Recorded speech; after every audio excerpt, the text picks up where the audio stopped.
परम पूज्य श्री हरिशरण जी महाराज द्वारा रचित श्री राधा चरितामृतम के अगले अध्याय में प्रवेश करते हैं, जिसका शीर्षक है प्रिया प्रियतम का प्रथम मिलन। लो प्यारे, मेरा सब कुछ ले लो, तन ले लो, मन ले लो, बुद्धि ले लो, मेरा अहंकार भी ले लो। यही है श्री राधा भाव। माधव माधव रटते माधव बन जाना बड़ा मुश्किल है, बड़ा कठिन काम है राधा का माधव होना। राधा सब कुछ छोड़ सकती है, पर राधात्व कैसे छोड़ दे। पर राधा को भी तो माधव बनने की बेचैनी है। वो तड़प उठती हैं और उस प्रेम की पीड़ में वो भी जब पुकार उठे राधा राधा, तब राधा भाव पूर्ण होता है। श्री कृष्ण का जन्म अष्टमी भादों के अंधेरे पक्ष में होता है। समस्त जगत के अंधकार को पीकर श्री कृष्ण चंद्र उदित होते हैं और श्री राधा का जन्म होता है भादो अष्टमी में, पर उजियाली रात में, यानी अपने पूरे गोरे रंग को इसी में लगाने के लिए कि इस कार्य को मैं गोरा करके रहूंगी। पर हो जाता है सब कुछ उल्टा पुल्टा। ये प्रेम है। आज प्रथम मिलन होगा यमुना के कुल में इन दोनों सनातन प्रेमियों का। प्रतीक्षा है सबको इस मिलन की।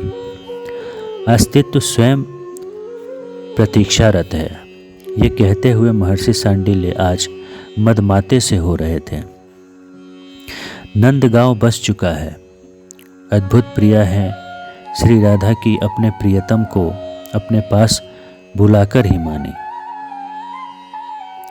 बरसाने की भूमि ही तो है यह नंदगांव। वृषभान ही अधिपति हैं इसके, यानी वृषभानुजा ही इस नंदगांव की स्वामिनी है। श्रीधाम वृंदावन दिव्य अति दिव्य है। ये और खिल उठा है, क्योंकि अब प्रिय प्यारी का मिलन यही तो होगा। प्रकृति स्वयं को सजाने में व्यस्त है। लाडली लाल को अच्छा लगे, सेवा में तो सब लगे हैं जी। आज ऐसे ही यमुना के पुलीन में घूमते हुए दूर चले गए कृष्ण। मुग्ध हो गए वहाँ वन की शोभा देखकर। वन ने भी स्वागत किया कृष्ण का। हवा मंद सुगंध बह चली। पक्षियों ने कलरव करके गान सुनाना शुरू कर दिया। अपलक देख रही हैं हिरनियाँ। फूलों में भौरों ने गुंजार किया। अरे बज्रनाभ, जो कमल खिले नहीं थे वो भी इनको देखकर खिल गए। धूप तेज न हो इसके लिए बादलों ने छत्र लगा दिया। हल्की बूंदें पड़ने लगी। मुस्कुराते हुए आकाश को देखा नंदनंदन ने। देवता धन्य हो गए।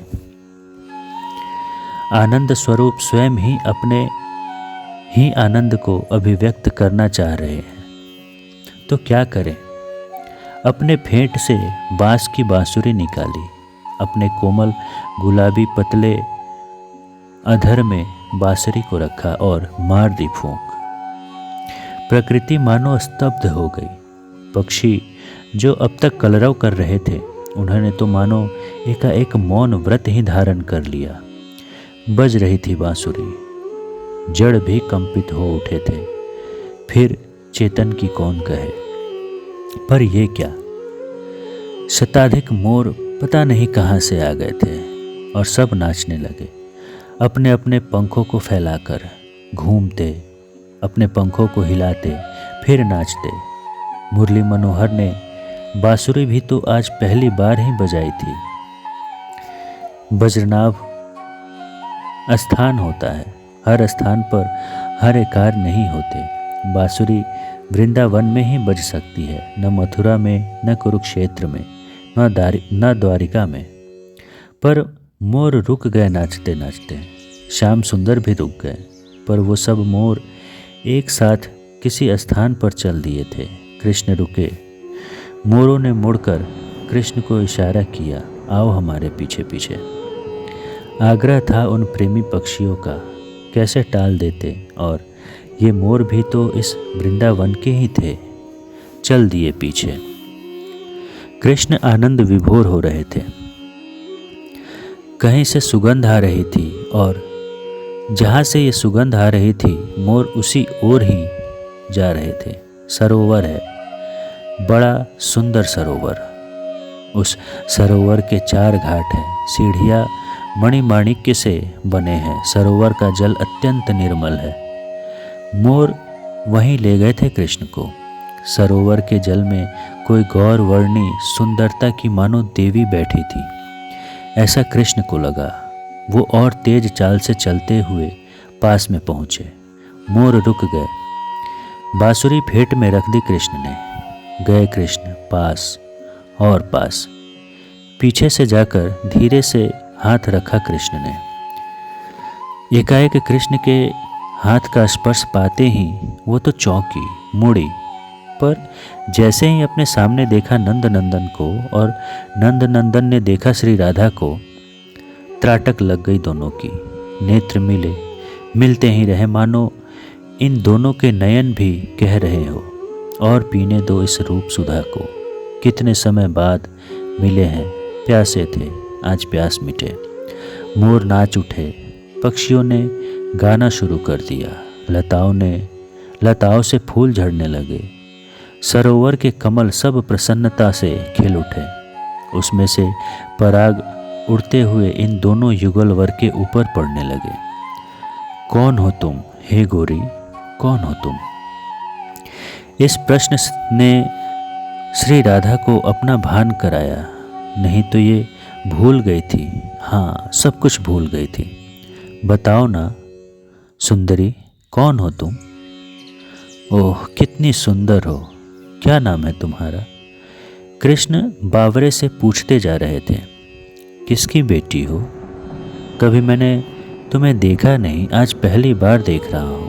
पर एक बात बताऊँ, मुझे ऐसा क्यों लग रहा है कि हम तुम्हें पहले से जानते हैं। कुछ नहीं बोली। तुम बोलती क्यों नहीं हो? कुछ तो बोलो। शर्मा गई श्री राधा रानी। प्रेम भर गया लबालब हृदय में। तुम बोल नहीं सकती। इतना कहते हुए अधरों को छू लिया कृष्ण ने। उस स्पर्श से श्री कृष्ण का शरीर कंपित होने लगा। कुछ देर के लिए सरोवर में बैठ गई आंखें बंद करके। राधा नाम है मेरा। मैं यहीं बरसाने के वृषभान जी की बेटी हूँ। मुझे नहीं देखा होगा तुमने, क्योंकि मैं कहीं आती जाती नहीं हूँ। पर तुम कौन हो? अपने बारे में तो कुछ बताओ। श्री राधा रानी ने कृष्ण का परिचय जानना चाहा। मुझे कौन नहीं जानता? बड़ी ठसक से बोले श्री कृष्ण। और वैसे मेरा नाम तो तुमने सुना ही होगा।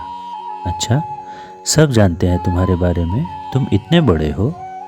अब मुस्कुराई थी श्री राधा रानी। हाँ, हम बहुत बड़े आदमी हैं। पूरा ब्रजमंडल हमें जानता है।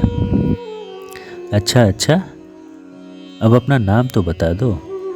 मेरा नाम है कृष्ण। ये नाम तो तुमने सुना ही होगा। नहीं, श्री राधा ने तुरंत मना कर दिया। उस समय कृष्ण का मुख देखने जैसा था। फिर श्री राधा ने कुछ देर बाद कहा, अच्छा कृष्ण, हाँ, तो तुम ही हो जो गोकुल में घर घर माखन की चोरी करते फिरते थे और अब यहाँ आ गए। अरे, तुम्हारा क्या चुरा लिया हमने प्यारी? बोलो, जो हमें सीधे चोर कह रही हो। हाँ, चुराने की कोशिश भी मत करना। श्री राधा रानी ने मुंह फेर लिया।